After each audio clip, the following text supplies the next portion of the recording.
歴史上その時代に存在していてはおかしな物体オーパーツ。1500年前の飛行機、飛鳥時代にあった丸い形をした地球儀、存在していたとしたら歴史が根底から覆される謎の物体たち。そんなオーパーツに隠された真実の歴史とは。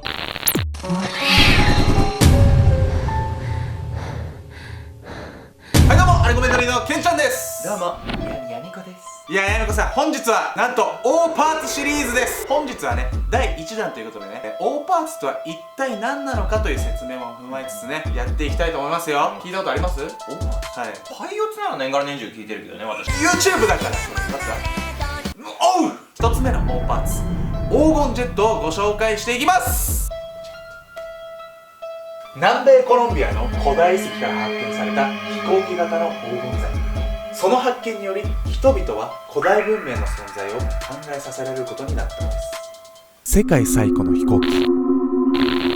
オーパーツとは Out of Place Artifact の略称で、日本語にすると場違いな工芸品、つまり歴史上でそこに存在していてはおかしな物体ということを示しているんです。そしてこの飛行機のような形をした黄金の物体、通称黄金ジェットもオーパーツの一つで、南米コロンビアシヌ地方の古代遺跡から発見されたんです。そしてこの発見は様々な謎や憶測を生むことになるんです。というのも、この黄金ジェットが作られたと考えられる時代は西暦500年から800年と推定されているんですが、もちろんこの時代に飛行機なんて存在していないんです。それではなぜ存在しなかったはずの飛行機の模倣品がここに存在していたのか。一説によると、黄金ジェットのモデルは古代文明アトランティスの飛行船なのではないかと考えられています。アトランティス文明とは、古代ギリシャの哲学者プラトンが著書ティマイオスやクリティアスの中で記述した伝説上の広大な帝国のことで、そこでは現代人をはるかにしのぐ文明が繁栄したとされているんです。もちろんその存在はフィクションであると多くの者は考えていました。そしてその発達した文明の発明品の一つに飛行船の存在が考えられていたんです。ですが、もしもこの飛行ジェットのモデルが本当にアトランティスの飛行船だとしたら、フィクションだと考えられてきたアトランティス文明の存在を認めることになりますよね。つまり現代をはるかに凌駕する文明が過去に存在していたことを証明することになるんです。この黄金ジェットの謎は未だに解明されていないんですが、このモデルは一体何なのか、現代をしのぐ文明は存在していたのか、憶測が憶測を呼ぶオーパーツなんです。ちなみにね、1996年にこの黄金ジェットを模型にして飛行実験が行われたんです。そしてその飛行実験はなんと成功してしまうんですね。なので、この黄金ジェットっていうのは飛行機としての性能があるってことが証明されたとも言えるんです、ね。ライト兄弟より前に飛行機作ってたってことよね。いや、もうすごいですよね。このようにね、歴史にね名を残すねオーパーツが次々と登場していくんですけど、我らがねジャパンにもねオーパーツがあるんです。聖徳太子の超能力者説。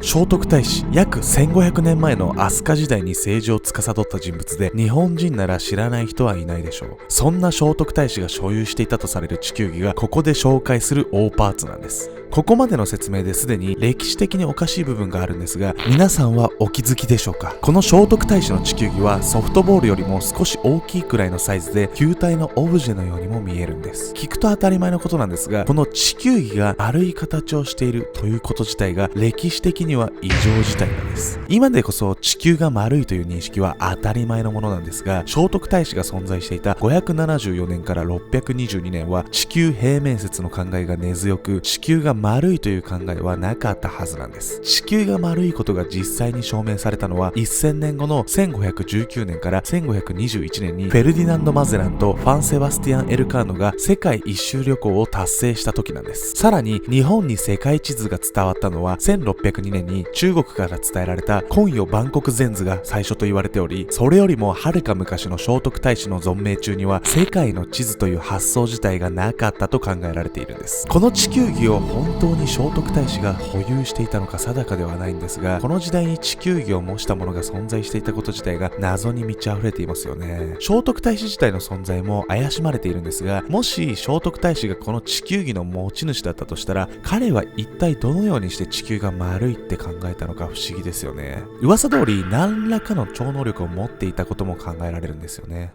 いや、未だにね、その存在自体もね、謎に包まれている聖徳太子なんですが、彼が残したね、地球儀っていうのはね、マジで意味わかんないですよね。私みたいに天の目持ってるんじゃない？天の目こんな感じ。こ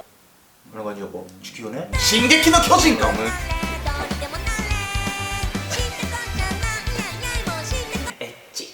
続いての大パーツなんですが、ある沈没船から発見された一見ただの部品のように見える機械なんですが、その機械に隠された数々の性能に世界中の研究者たちが驚いたアンティキティラ島の機械です。世界最古のコンピューター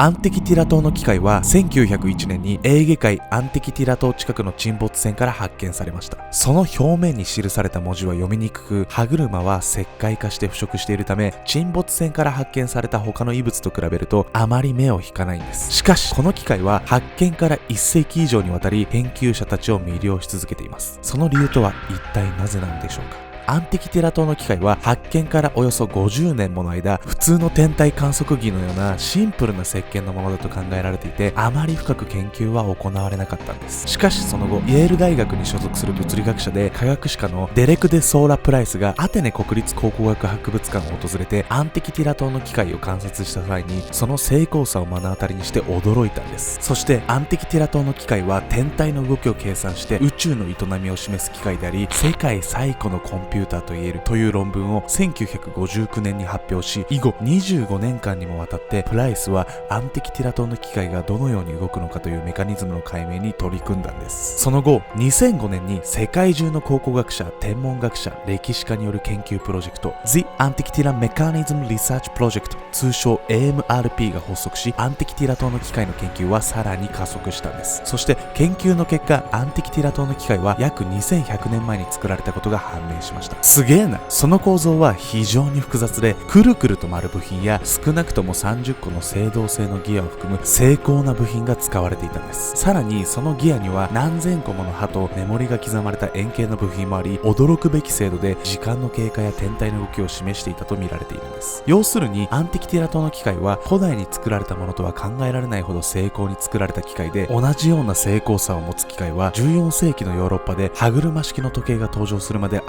れなかったんです。この発見により、少なくとも約2100年前までには現代と同じぐらい発達した文明が存在していたのではという考えが強まり、古代文明の研究がさらに加速することになりました。アンティキティラ島の機械が果たしてどのように製作されたのか、その意図は一体何だったのか、それらは未だに謎に包まれています。黄金ジェットと同様に過去への期待が膨らむ大パーツですよね。いやね、皆さんお気づきの通りね、大パーツの多くは未だに謎が解明されていないものが多く、大パーツがね存在していたとしたら、現代以上に発達していた文明が過去に存在していたかもしれねえっていうね、ことをね示唆しているんですよ。なるほどね。最後にねご紹介するのは、今までとは少し変わった大パーツなんですけど、100年以上の間誰にも解読されなかった古文書ボイニッチ思考についての謎です。謎に包まれた古文書。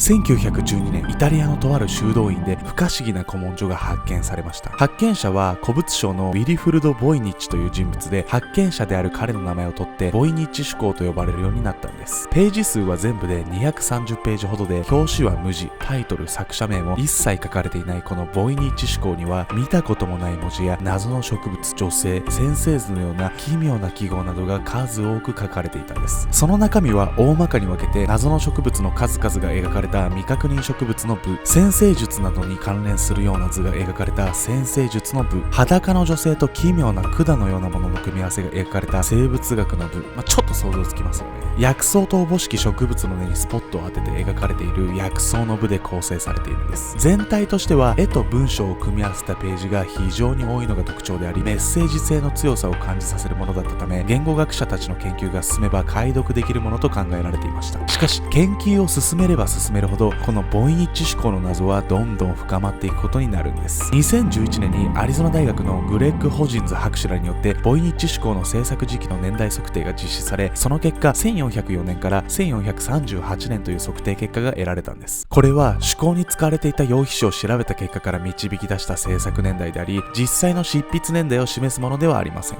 少なくとも思考が作られた最も古い年代が1404年であるということが分かったんです。一方でその中身みの文章に関しては100年以上もの間現代に至るまで世界中の研究者や機械学習を利用した AI も投入して解読が進められていたんですが、正確な内容は未だに解明されていないんです。万葉集や古今和歌集など現代ではもっと古い時代の古文書も解読されているにもかかわらず、わずか600年ほど前の古文書の解読ができていないんです。これまで紹介してきたオーパーツとは逆で、おそらく近代に作成されたものにもかかわらず、その中身は遥か古代を彷彿とさせるような内容だったんです。浅い時代にもかかわらず解読できない文字が連なった謎の古文書。もしかしたらその作者は1404年よりも遥か昔からタイムスリップしてきたのかもしれません。